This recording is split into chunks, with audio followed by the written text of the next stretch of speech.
ఓం విఘ్నేశ్వరాయ నమః. ఓం శ్రీ గురుభ్యో నమః. ఓం దుందుర్గాయ నమః. ప్రేక్షక మహాశీలందరికీ నమస్కారం.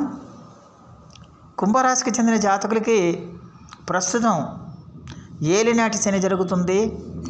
ఈ ఏలినాటి శని ప్రభావంతో కుంభరాశికి చెందిన జాతకులు ఇబ్బందులు పడుతున్నారన్న విషయం మనందరికీ తెలిసిందే. జూన్ 18వ తేదీ నుంచి నవంబర్ 4 వరకు కూడా ఆ కుంభరాశి వారి యొక్క స్థితి మరింత ఘోరంగా తయారైంది. ఎందుకంటే శని అప్పుడు వక్రించి సంచారం చేయడం వల్ల ఆ శని యొక్క దృష్టి 1000 స్థానం మీద పడింది.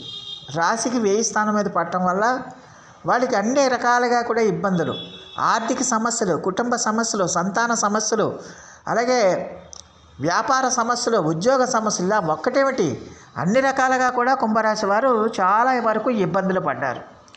అయితే నవంబర్ 4వ తేదీ నుంచే శని మళ్ళీ తిరోగమనం, అంటే ఆయన ఫార్వర్డ్ మోషన్లోకి మొదలుపెట్టాడు.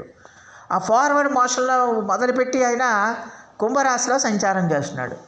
ఈ కుంభరాశిలో సంచారం చేయటం వల్ల కుంభరాశి వాళ్ళకి ఖచ్చితంగా కూడా మరి ఈ యొక్క శని యొక్క ప్రభావం, అంటే ఆయన ఫార్వర్డ్ మోషన్లోకి వెళ్ళినప్పటి నుంచి శని యొక్క ప్రభావం ఎలాగుంటుంది అనే విషయాన్ని కనుక మనం ఒకసారి చూసుకుంటే ఖచ్చితంగా కుంభరాశి వారికి ఏలినాటి శని జరుగుతుందన్న విషయం మన అందరికీ తెలిసిందే. ప్రస్తుతం కుంభరాశి వాళ్ళకి జన్మరాశిలోనే శని సంచారం చేస్తున్నాడు. అలాగే ద్వితీయంలో రాహు సంచారం చేస్తున్నాడు. తృతీయంలో గురుడు సంచారం చేస్తున్నాడు. అష్టమంలో కేతు ఉన్నాడు. అంటే ప్రధానమైన ఈ 4 గ్రహాల యొక్క స్థితి ప్రస్తుతం ఇలాగుంది. అంటే జన్మరాశిలో శని, ద్వితీయంలో రాహు, అలాగే తృతీయంలో గురుడు, అలాగే అష్టమంలో కేతు సంచారం చేస్తున్నాడు. మనం ప్రధానంగా ఈ 4 గ్రహాలే ఎక్కువ కాలం సంచారం చేస్తాయి కాబట్టి, ఈ ఎక్కువ కాలం ఉంటాయి కాబట్టి ప్రతి ఒక్కరి రాశిలో కూడా ఇవి ఎక్కువ కాలం సంచారం చేస్తాయి కాబట్టి మనం ప్రధానంగా ఈ 4 గ్రహాల ఆధారంగానే మనం ఫలితాలని చూసుకోవాల్సిన అవసరం ఉంటుంది. మిగతా గ్రహాలన్నీ నెల రోజుల్లో లేదా రోజుల్లో వాటి చేంజ్ అయిపోతుంటాయి వాళ్ళ రాశిలో. అందువల్ల ప్రస్తుతం కుంభరాశి వాళ్ళకి తృతీయ స్థానంలో గుడి యొక్క సంచారం జరుగుతుంది. ఈ తృతీయ స్థానంలో గుడి యొక్క సంచారం జరగడం వల్ల వీళ్ళకి ఆదాయం అంతంత మాత్రంగానే ఉందన్న విషయం మనకు తెలుసు. అయితే ఇక్కడ మనం ఒక విషయాన్ని గమనించాల్సిన అవసరం ఉంటుంది. సెప్టెంబర్ 5 నుంచి గురుడు వక్రించాడు. గురుడు కూడా వక్రించాడు. ఆ గురుడు వక్రించి మళ్ళీ ఆయన మీనరాశి వైపు ఆయన దృష్టి ఉంది. ఇది ఎప్పటి వరకు ఉంటుంది? డిసెంబర్ 31వ తేదీ వరకు ఉంటుంది. అందువల్ల అది కుంభరాశి వాళ్ళకి ధనస్థానం అవుతుంది. ఆ ధనస్థానం అయింది కాబట్టి అక్కడ రాహు ఎలాగో ఉన్నాడు కాబట్టి, రాహు ద్వితీయ స్థానంలో ఉన్నాడు కాబట్టి, అది గురుడి ఇల్లే కాబట్టి కుంభరాశి వాళ్ళకి ఆర్థిక సంబంధమైన ఇబ్బందులు, అంటే నవంబర్ 4వ తేదీ నుంచి ఆర్థిక సంబంధమైన ఇబ్బందులు ఒక్కొక్కటి తొలగిపోవడానికి, మెల్లగా తొలగిపోవడానికి అవకాశం ఉంటుంది. అయితే ఇక్కడ కుంభరాశి వాళ్ళకి వెంటనే ఫలితాలు కలగకపోవడానికి ప్రధానమైన కారణం ఏంటంటే శని చాలా నెమ్మదిగా సంచారం చేసే గ్రహం. ఒక రాశి నుంచి ఇంకొక రాశికి ఆయన నడవడానికి ఆయనకి 2.5 సంవత్సరాల కాలం పడుతుంది. అందువల్లే నవంబర్ 4 నుంచి ఆయన వక్రత్యాగం పొందినప్పటికీ కూడా ఇంకా ఎవరికి కూడా ఫలితాలు అంత సమృద్ధిగా రావటం లేదన్న విషయాన్ని గమనించాలి. అయితే దీర్ఘకాలికంగా ఎవరికైతే ఇబ్బందులు ఉన్నాయో, దీర్ఘకాలికంగా సమస్యలు ఏవైతే ఉన్నాయో, దీర్ఘకాలంగా కష్టాలు ఏవైతే ఉన్నారో అవన్నీ ఎదుర్కొంటున్న వాళ్ళందరికీ కూడా మెల్లమెల్లగా ఉపశమనం లభించడానికి అవకాశం ఉంటుందన్న విషయాన్ని ఈ కుంభరాశికి చెందిన జాతకులు తెలుసుకోవాల్సిన అవసరం ఉంటుంది. అయితే ఇక్కడ తృతీయ స్థానంలో ఈ గురుడు సంచారం చేస్తున్నాడంటే మేషరాశిలో ఉన్నాడు. ఆయన మే 1వ తేదీ నుంచి గురుడు చతుర్థ స్థానంలోకి వెళ్తాడు. అలాగే ద్వితీయంలో రాహు ఉన్నాడు, అష్టమంలో కేతువు కూడా ఉన్నాడు. అందువల్ల ఖచ్చితంగా కూడా మరి ఇలాంటి పరిస్థితుల్లో మరి ఇవేంటంటే వీళ్ళకి జూన్ 15వ తేదీ వరకు కూడా వీళ్ళకి కుంభరాశి వాళ్ళకి చేపట్టిన పనుల్లో కొంచెం ఎంతో కొంత ఇబ్బందులు కానీ, సమస్యలు కానీ, లేకపోతే ఆటంకాలు కానీ రావడానికి అవకాశం ఉంది. అయితే ఇక్కడ పూర్తిగా శని ఫలితాలు ఇవ్వడని నేను చెప్పడం లేదు. ఖచ్చితంగా మీరు మీ ప్రయత్నాల్లో, మీ యొక్క కార్యాల్లో ఖచ్చితంగా 100% ఎఫర్ట్ పెట్టాలి. అంటే ఎక్కువగా పని చేయాలి. ఎక్కువగా పని చేస్తే కనుక ఖచ్చితంగా పనులు ఆలస్యం అయినప్పటికీ కూడా అల్టిమేట్గా క్లైమాక్స్లో మీకు పనులు అవన్నీ కూడా సంపూర్ణంగా ఫలించడానికి అవకాశం ఉంటుంది. అలాగే శారీరక శ్రమ కూడా ఉండటానికి అవకాశం ఉంటుంది. శ్రమ ఎక్కువగా పెట్టాల్సిన అవసరం ఉంటుంది. ఏ పనికైనా 10 రూపాయల పనికి 100 రూపాయలు పని చేయాల్సి వస్తుంది. 100 రూపాయల పనికి 1000 రూపాయలు పని చేయాల్సి వస్తుంది. ప్రతి దానికి కూడా ఎక్కువగా ఒళ్ళొంచి పని చేయాల్సి వస్తుంది, కష్టపడాల్సి వస్తుంది. కష్టపడకుండా మీకు ఎలాంటి ఫలితాలు రావు అన్న విషయాన్ని ఈ కుంభరాశికి చెందిన జాతకులు తెలుసుకోవాల్సిన అవసరం ఉంటుంది. దానికి తోడు ఇక్కడ అష్టమంలో కేతువు సంచారం చేస్తున్నాడు కాబట్టి మీ యొక్క తల్లిగారి ఆరోగ్య విషయంలో కూడా మీరు చాలా జాగ్రత్తగా ఉండాలి. తల్లిగారి ఆరోగ్య విషయంలో ఎట్టి పరిస్థితుల్లో కూడా మీరు నిర్లక్ష్యం చేయకూడదు. మీ వ్యక్తిగత ఆరోగ్యంతో పాటు మీ తల్లిగారి ఆరోగ్య విషయంలో కూడా మీరు చాలా కేర్ఫుల్గా ఉండాలన్న విషయాన్ని ఈ కుంభరాశికి చెందిన జాతకులు తెలుసుకోవాల్సిన అవసరం ఎంతైనా ఉంటుంది. ఎలాంటి అనారోగ్య సమస్య వచ్చినా కూడా మీరు నిర్లక్ష్యం చేయకుండా వైద్యుల పర్యవేక్షణలో చికిత్స చేయించడం అనేది చాలా వరకు తప్పనిసరి అవుతుందన్న విషయాన్ని గమనించాల్సిన అవసరం ఎంతైనా ఉంటుంది. అయితే ఇక్కడ ద్వితీయంలో రాహు ఉన్నాడు కాబట్టి ఖచ్చితంగా కూడా అక్కడ రాహువు మీకు అక్కడ గురుడి యొక్క దృష్టి కూడా పడింది. ఈ రాహు యొక్క గురు దృష్టి పట్టడం, రాహు గురుడి ఇంట్లోనే ఉండటం, ఇటువంటి కారణాల వల్ల ఏంటంటే ఖచ్చితంగా ఈ కుంభరాశి వాళ్ళకి విదేశీ సంబంధమైన ప్రయత్నాలన్నీ కూడా ఈ కాలంలో ఎక్కువగా అంటే 2024వ సంవత్సరంలో మీకు అనుకూలించడానికి ఎక్కువగా అవకాశం ఉంటుంది. విదేశీ ప్రయత్నాలు మీరు ఏదైనా సరే, అది విద్యకు కానీ ఉద్యోగానికి కానీ అక్కడ సెటిల్ అవ్వడానికి కానీ ఏదైనా సరే మీకు విదేశీ ప్రయత్నాలన్నీ కూడా కలిసి వస్తాయి. రాహు మిమ్మల్ని ఒక చోట నుంచి ఇంకో చోటకి వేరే చోటకి మిమ్మల్ని పంపించే ఏర్పాటు చేస్తాడు. మీరు ప్రయత్నాలు కనుక చేస్తే కనుక ఖచ్చితంగా విదేశీ అవకాశాలు వస్తాయి. అందులో ఎలాంటి సందేహం లేదన్న విషయాన్ని ఈ కుంభరాశికి చెందిన జాతకులు తెలుసుకోవాల్సిన అవసరం ఎంతైనా ఉంటుంది.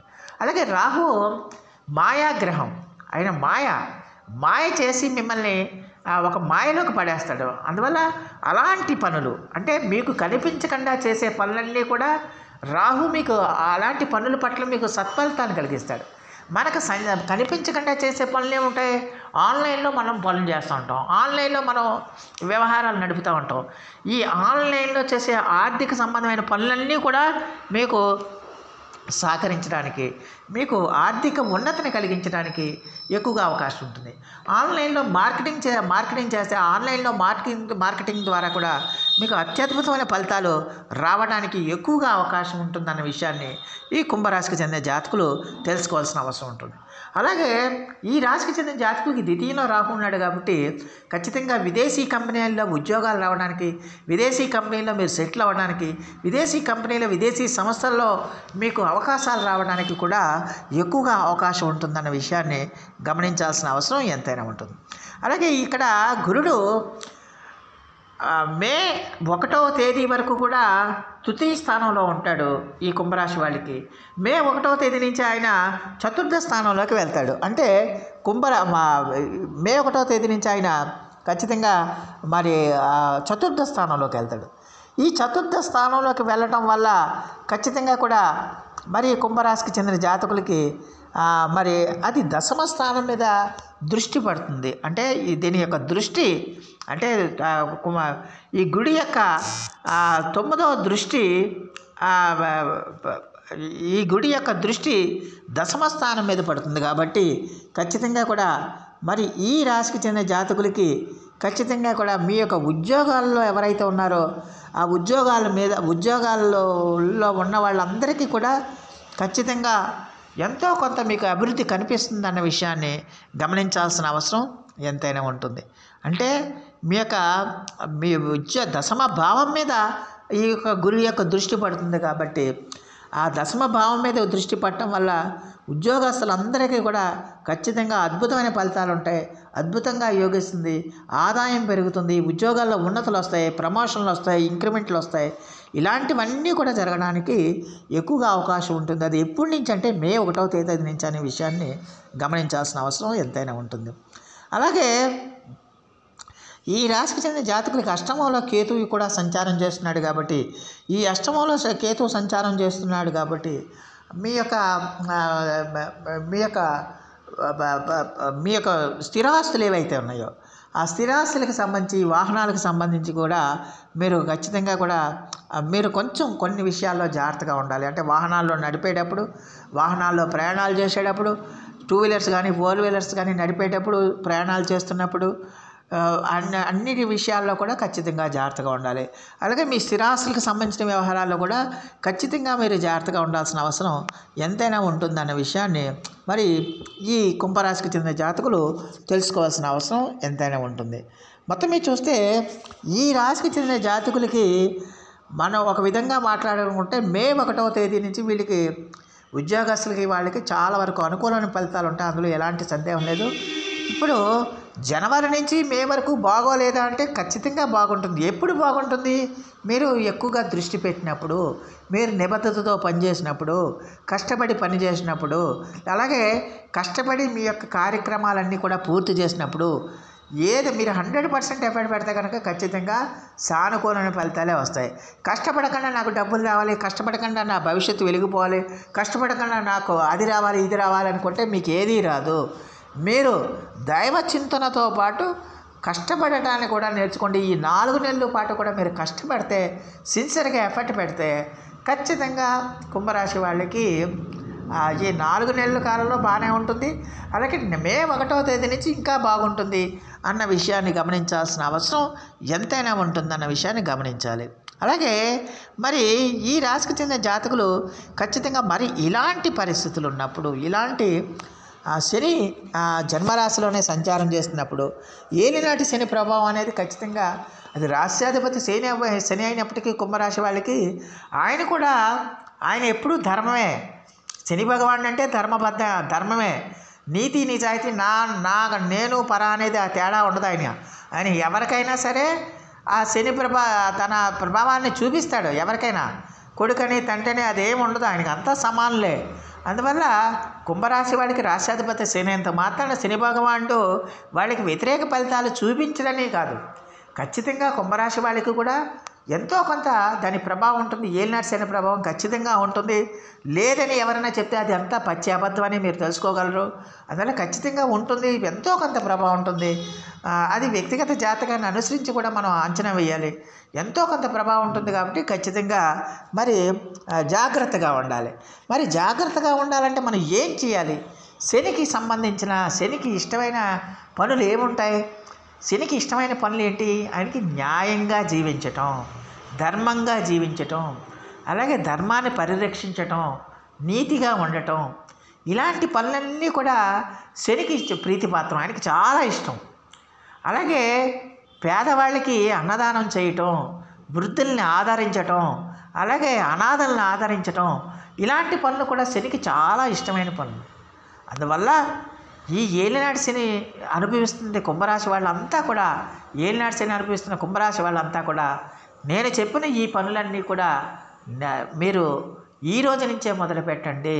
మీరు నిజాయితీగా ఆ పనులన్నీ కూడా చేస్తూ ఉండండి. పేదల యొక్క సేవ చేయండి, అలాగే వృద్ధుల యొక్క సేవ చేయండి. మీ ఇంట్లో మీ తల్లిదండ్రులు కానీ, మీ తాత ముత్తాతలు కానీ, ఇలాంటి వాళ్ళు పెద్దవాళ్ళు ఉంటే వాళ్ళకి రోజు వాళ్ళ యొక్క ఆశీస్సులు తీసుకోండి. వాళ్ళకి కడుపు నిండా అన్నం పెట్టండి, వాళ్ళకి నచ్చిన దుస్తులు ఇవ్వండి. ఇలాంటివన్నీ చేస్తే, ఒకవేళ మీకు పెద్దలు లేకపోతే అనాథ సన్నాయాలలో పెద్దలు బోల్డ్ మంది ఉంటారు, వాళ్ళకి మీరు సేవ చేయండి. ఖచ్చితంగా శని మీకు అనుగ్రహ వర్షాన్ని కురిపిస్తాడు. అలాగే తరచూ అన్నదానం చేస్తూ ఉండండి. ముఖ్యంగా శనివారం నాడు పేదలకి పెరుగన్నాన్ని పెట్టండి, లేకపోతే అన్నదానం చేయండి. మీకు స్తోమత ఉంటే అన్నదానం చేయండి. పశుపక్షాదులకి ఆహార పదార్థాలను వేయండి.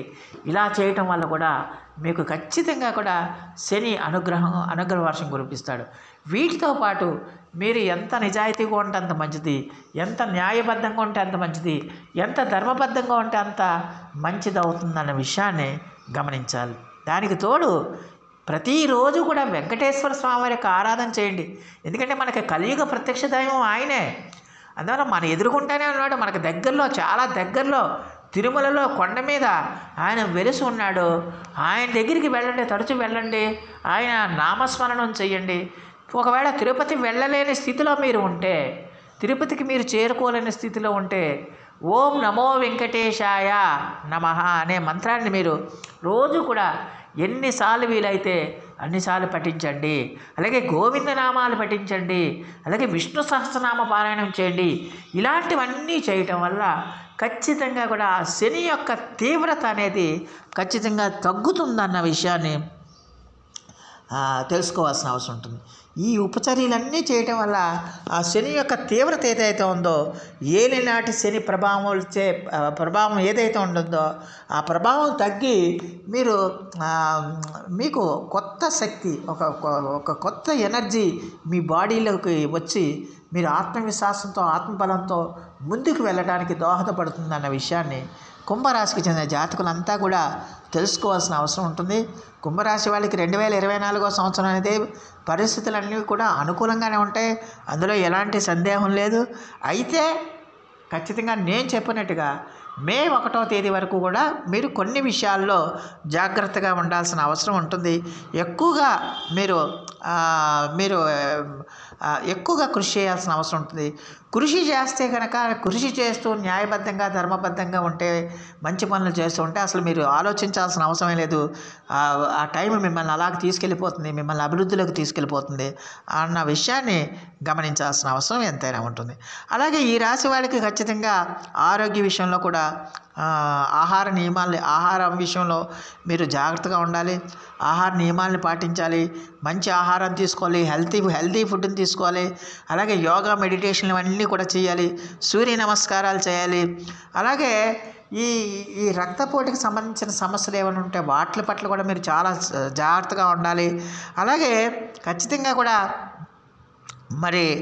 మీకు వచ్చే సమస్యలు, వ్యక్తిగతంగా మీకు వచ్చే సమస్యలు, ఆరోగ్య సమస్యల నుంచి మీరు చాలా కేర్ఫుల్గా ఉండాలన్న విషయాన్ని ఈ కుంభరాశికి చెందిన జాతకులు తెలుసుకోవాల్సిన అవసరం ఎంతైనా ఉంటుంది. అందువల్ల ఖచ్చితంగా కూడా మీరు జాగ్రత్తగా ఉండాలి.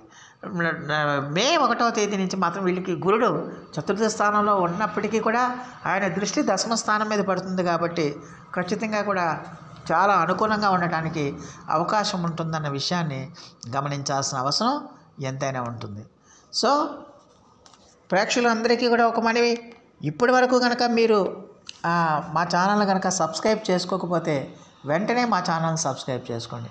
మేము అందించే ఈ విలువైన సమాచారాన్ని ఇతర సభ్యులకు కూడా చేరేటట్టుగా మీ వంతు సహాయ సహకారాలు మాకు అందిస్తారని మేము సవినయంగా మిమ్మల్ని వేడుకుంటున్నాం. దానివల్ల మీకు కూడా ఎంతో కొంత పుణ్యఫలాలు సంప్రాప్తించడానికి అవకాశం ఉంటుంది. అలాగే ప్రేక్షకులకు మరొక మనవి, ఇప్పుడు నేను చెప్తున్న ఫలితాలన్నీ కూడా మీ గోచార ఫలితాలే. మీ వ్యక్తిగత జాతకం అనేది ఒకటి ఉంటుంది. మీ పుట్టిన తేదీ, పుట్టిన సమయం, పుట్టిన ఊరిని బట్టి మీ వ్యక్తిగత జాతకం ఆధారపడి ఉంటుంది. కాబట్టి ప్రతి ఒక్కరూ కూడా మీ వ్యక్తిగత జాతక పరిశీలన చేయించుకుని అక్కడ జరిగే దశాంతర దశ ఫలితాలు, ఇక్కడ ఈ గోచార ఫలితాలు, రెండు ఫలితాలను బేరీజు వేసుకుని ఆ మేరకు ఉపచారాలు చేయడం అనేది చాలా వరకు మేలు చేస్తుందన్న విషయాన్ని గమనించాల్సిన అవసరం ఎంతైనా ఉంటుంది. సో ఆ దేవదేవుడు మీ అందరికీ కూడా ఆయుర ఆరోగ్య ఐశ్వర్యాలు ఇవ్వాలని మనస్ఫూర్తిగా వేడుకుంటూ, నా వీడియో కనుక మీకు నచ్చితే లైక్ చేయండి, షేర్ చేయండి, కామెంట్ చేయండి, సబ్స్క్రైబ్ చేయండి. సర్వేజన సుఖినో భవంతు. నమస్కారం.